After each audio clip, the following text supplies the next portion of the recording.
औरंगजेब आलमगीर का नाम आपने सुना होगा, ये मुगल बादशाह भी थे और ये साहिब फतवा आलिम भी थे, मुफ्ती थे। तो इनके एक उस्ताद थे, उनका नाम था मुल्ला जीवन। एक मरतबा, अच्छा ये बहुत सीधे साधे थे, तो तलबा और लड़के इनको परेशान करते थे।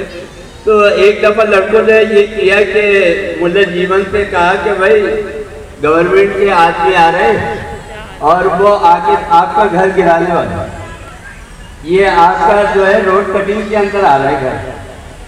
उन्होंने बोला भाई कैसे आ रहा है? अच्छा, अब उस्ताद किसके? औरंगजेब आलमगीर के, इतने बड़े बादशाह के। सीधे पहुंच गए महल के अंदर, दरबार में पहुंचे। औरंगजेब आलमगीर से कहा कि मैंने सुना है कि तुम्हारे आदमी, तुम्हारे गवर्नमेंट के लोग जो है मेरा घर गिराने वाले, और साथ में ये भी मुझे पता चला है कि जमुना का पुल उठा के लाया जा रहा है, वो यहाँ पे रखेंगे लाके, जहाँ मेरा घर गिरेगा यहाँ पे जाके रखेंगे। औरंगजेब आलमगीर को हंसी आ गया और कह रहा है कि मौलाना आपको ये ख्याल नहीं हुआ कि भला जमुना का पुल भी उठा के लाया जा सकता? अब आप उनका जवाब सुनिए मुल्ला जीवन का। मुल्ला जीवन ने कहा कि ये बात मैंने एक मुसलमान से सुनी है, ये बात मैंने एक मुसलमान से सुनी है, और मेरा ये ईमान और अकीदा है कि जमुना का पुल उठकर वहां से यहाँ आया जा सकता है। मुसलमान झूठ नहीं बोलते।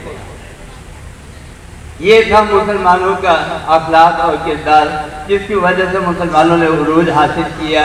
हुजूर अकरम सल्लल्लाहु अलैहि वसल्लम के सर पर अभी नबूवत का ताज रखा गया है, उससे पहले आप सादिक और अमीन हैं और आप सच्चे हैं। ये सिफत आज जो है इसकी हमारे माशरे के अंदर बहुत कमी है। तो हुजूर अकरम सल्लल्लाहु अलैहि वसल्लम की इस सिफत को अपनाना चाहिए और इस सीरत को अपनाना चाहिए, तो फिर हमारा खोया हुआ वक़ार जो है वो बहाल हो सकता है। आज भी हो जो इब्राहीम का ईमा पैदा, आग कर सकती है अंदाज़ गुलिस्ता पैदा।